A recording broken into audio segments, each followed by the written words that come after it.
Ya. Assalamualaikum warahmatullahi wabarakatuh. Alhamdulillahilladzi khalaqas samawati wal arda wa ja'alaz zulumati wan nur.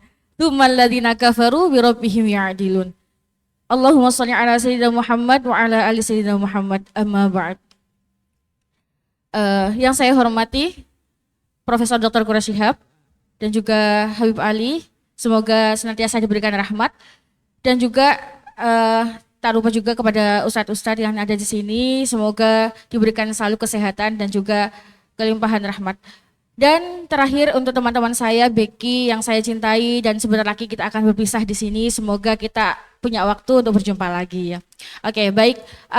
Kali ini saya akan membahas tentang Quran surah Al-Baqarah ayat 29.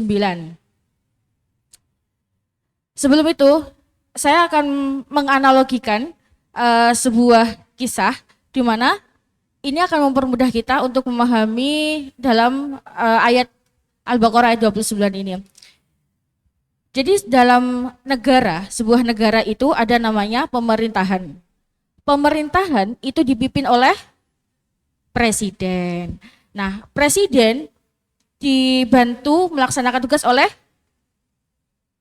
menteri. Oke, menteri itu melaksanakan tugasnya melalui pemilihan, di mana mereka juga punya komitmen, mereka punya syarat-syarat yang harus dilaksanakan untuk melaksanakan tugas-tugasnya. Salah satunya yakni tidak berkhianat kepada pemimpin, tidak korupsi, tidak melakukan kecurangan, dan bahkan disuruh untuk mengayomi kepada rakyat.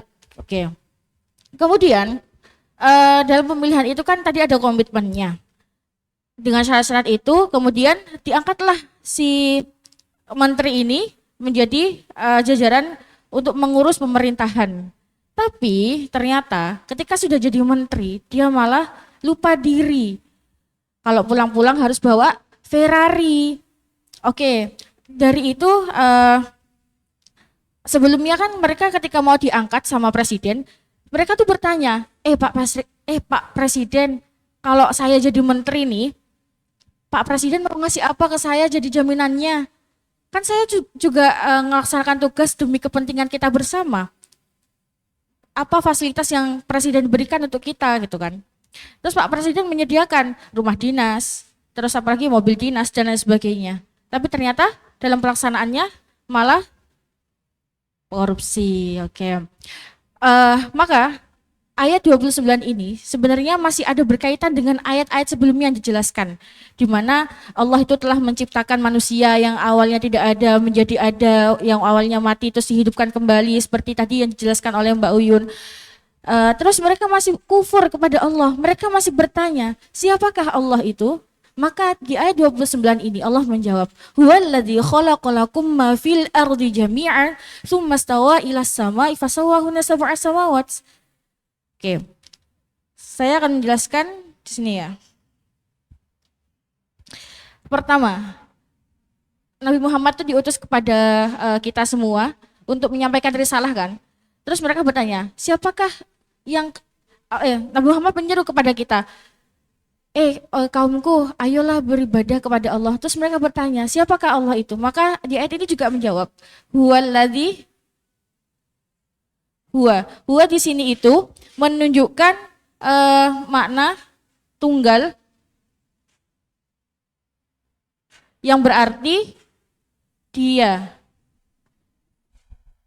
Nabi Muhammad menjelaskan, siapakah Allah itu? Maka Nabi Muhammad menjelaskan, huwallazi khalaqalakum ma fil ardi jami'a.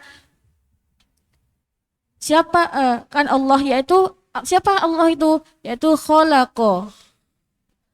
Kata khalaqa ini adalah fiilnya.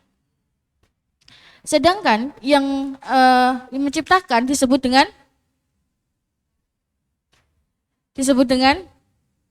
khaliq.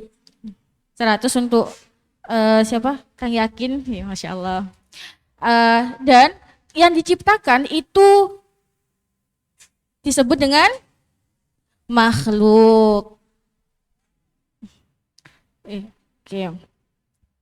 Maka sifat sifat kholik itu hanya ada pada Allah. Kenapa? Karena kholako itu adalah penciptaan dari sesuatu yang sebelum yang tidak ada menjadi ada. Jadi bahannya tuh nggak ditemukan di mana-mana. Jadi tahu teori Big Bang?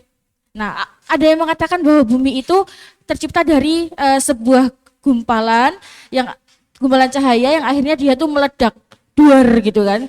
Nah, tapi sebenarnya kalau kita teliti lagi, gimana sih cara penciptaan atau teori-teori dari penciptaan alam semesta, maka kita tidak akan menemukan yang benar-benar real tentang penciptaan alam semesta itu sendiri.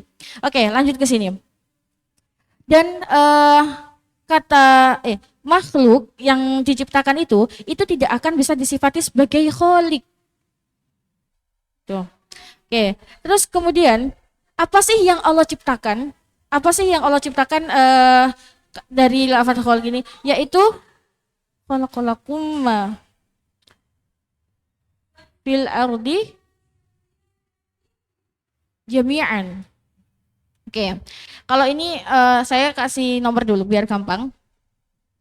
Ini 1, ini 2, ini 3. Lafaz ma itu bermakna, ini kan isim mausul yang bermakna semua, seluruh hal yang ada di fil ardi, yang ada di bumi, itu Allah yang menciptakan. Segala sesuatu itu Allah ciptakan dengan sempurna, dengan fungsinya yang tidak ada tidak ada mudaratnya. Oke. Maka kita sebagai khalifah di bumi itu boleh menggunakan, atau kita pun sebagai manusia yang disifati makhluk tadi itu memiliki manfaat.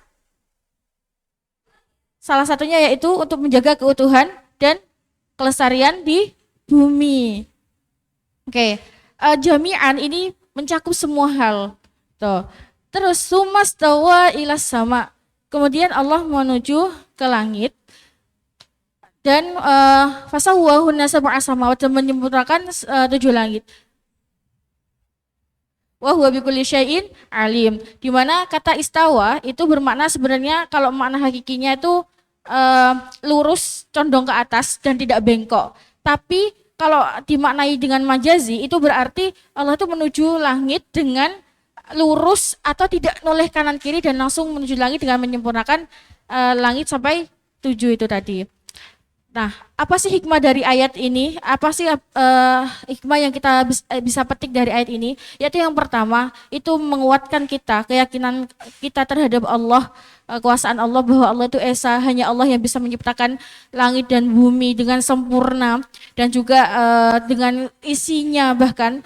Dan ayat ini juga mengajarkan tentang ayolah kita sebagai hamba itu menjadi hamba yang sangat taat kepada Allah dan selalu bersyukur kepada Allah.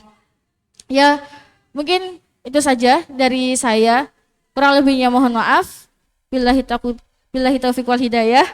Wassalamualaikum warahmatullahi wabarakatuh.